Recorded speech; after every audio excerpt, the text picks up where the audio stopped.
Hello Internet, special episode today, because this 5090 is somewhat special.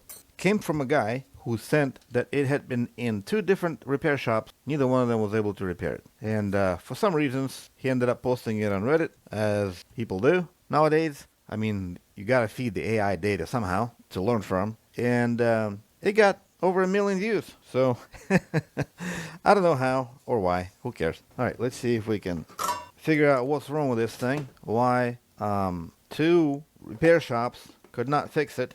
I'm not too surprised. There may be more repair shops that shouldn't even touch digital electronics as far as I'm concerned, but I don't know.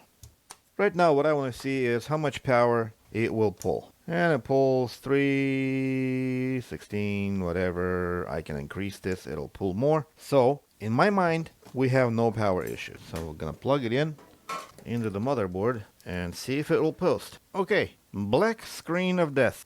No problem there. Let's run the memory test. See if there's some kind of a memory problem. I'd say about 80% of all repairs that I get are memory related. And so when that happens, hardly any repair shop that you find, including Northridge Fix or some other guys out there, they will simply have either no desire to go this deep or be completely unable to do any kind of work like that, specifically BGA. They can do small BGAs like a little tiny chip. Some of them can go as far as replacing a single memory chip on the board, but oftentimes the problem is under the core, and that requires a lot more experience, different type of equipment, and a know-how. Alright, so we're having problems on D1, E, F2. So D1 and F2. Okay. Customer did mention liquid metal, so I'm not all too surprised that we're having an issue like that. I'm guessing we're gonna have to reball the core to get rid of all that liquid metal from under there, but we'll see. We might even be able to get it done just by giving it an ultrasonic bath, a whole lot of compressed air, and a lot of other tips and tricks that I may or may not share. Usually I do, because I don't really care. I got none to hide. And hopefully that works. So let's crack this thing open. Oh, looks like one screw is missing. No? 1, 2, 3, 4. Yeah, one screw is missing. That's okay.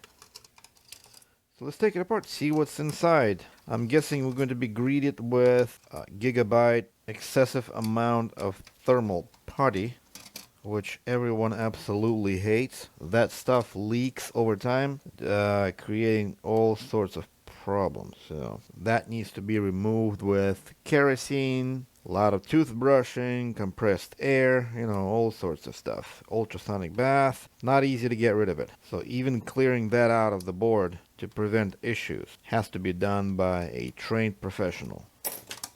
Let's split this thing in half, and that is exactly what I'm going to be doing, because there's no way that you can repair this without clearing it out first. Just no way. The mess is absolutely incredible, and in order for us to fix this properly, there's no other way but the Northwest repair way. To clean it all out, throw it all away, replace it with regular thermal pads so it can be serviced. So I'm going to start with scraping away as much as this of this stuff as much as possible with a flat knife, just trying to pick up most of it from the memory chips and its surroundings. And basically I just need to get as much of it off the board as possible before I start brushing anything away or picking anything off with various available to me tools, such as this dental pick. Absolute disaster of engineering. If there's an easier way to clean this, guys, please let me know, because this is getting annoying to a point where I don't even want to do this anymore. But I do it anyway, because that's what I do. I do things I don't want to do, because no one else does it. And somebody has to do it, so why not make it be me? I got nothing better to do anyway. Alright, so I'm going to go ahead and throw this into the kerosene bath, brush it out, clean it out, blow it out, ultrasonic this thing, and hopefully that will be it. And then we'll be back and assess the situation, because right now I can't even see if there was any kind of liquid metal, where it is, because the edges of the core, I'm going to show you, everything is completely sealed off. I cannot see anything. Everything is sealed off. I want to open it up as much as I can to allow the kerosene to sip in there. I can't even do that. Everything is completely sealed off. All the chips are flooded with this garbage. Yeah, it's just not good. Absolute disaster. All right. We'll be right back. All right. Cleanup is done. We had A, B, C, D. So that's going to be D1. And E0, I think. Is that what it was? Or F0. Okay, so A, B, C, D, E, F0. Okay. So I think these are the chips that we had errors on. And given the fact that they are so far away from each other, if it was just this chip, I would think maybe something got pressed against this corner, PCB flex, whatever, micro crack solder joint. But we also have this chip failed, which is 300 miles away from it, and none of the chips are in between. Usually it's the corner ones that would give way first before we ever reach the ones that are so far away from the corners. So yeah, it's either liquid metal or who knows what. Let's look under microscope, see if I can spot any kind of... It's going to be a little bit difficult, but I might be able to see if there's any blob or something. I mean, it's so clean, I can't see anything, obviously. And obviously I cannot see anything without removing the core. But you know what? Maybe what we've done is already enough. Maybe cleaning is all we needed to do to get this thing to work.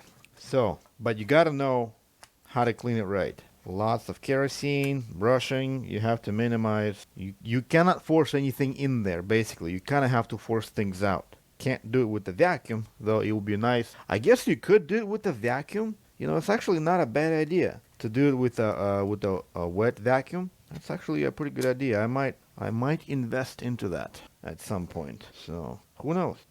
Hopefully this thing will boot through the riser, because sometimes these 5090s don't like risers for whatever reason. Okay, so that's going in here. Everything's connected. Let's see. Oh, I forgot the power cable. One more time. Okay, let's plug this thing back in and see if it'll post this time. That'd be the easiest 5090 fix ever, if it does post. And it does not post. I'm hearing funny beeps, almost as if there's a problem, like a BIOS related. So sometimes the BIOS chip gets a little sort of contaminated after cleaning. So I'm just going to move the switch around a couple of times. Try again, because you can't really clean the switch very well. It's all covered up. Oh, there we go. Yeah, it's posting. Look at that. Perfect. So let's move the switch back to where it was to make sure that it will boot on both ends of the switch. Alright, so this end of the switch doesn't seem to work for whatever reason. Very interesting. Maybe, I don't know if customer tried to do to flash any BIOS on here. Maybe. So I'm gonna go and clean this with the cleaner. Try to flush it out. Just kind of work it around a bit inside. See if that helps. Obviously, I want to blow it out.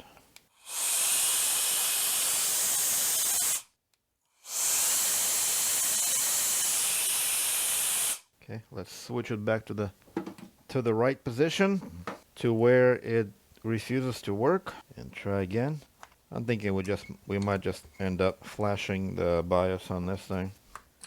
Nope, it was just a switch. All right, perfect. It's posting. There we go. Great, and that's all it takes.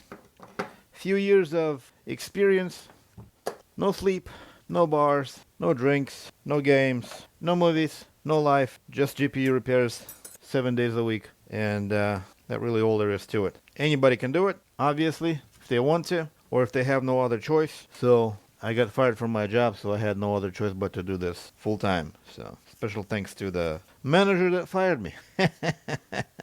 She thought she was gonna hurt me. Alright, either way, I'm gonna go ahead and put this thing back together, run all the tests, make sure that everything works. Hopefully it does.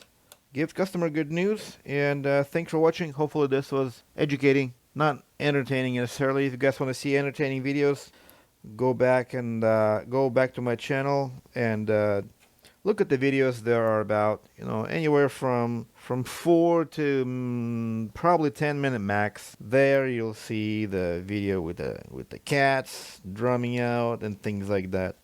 But other than that, it's just a boring type of video here today. So either way, we're done here. Goodbye.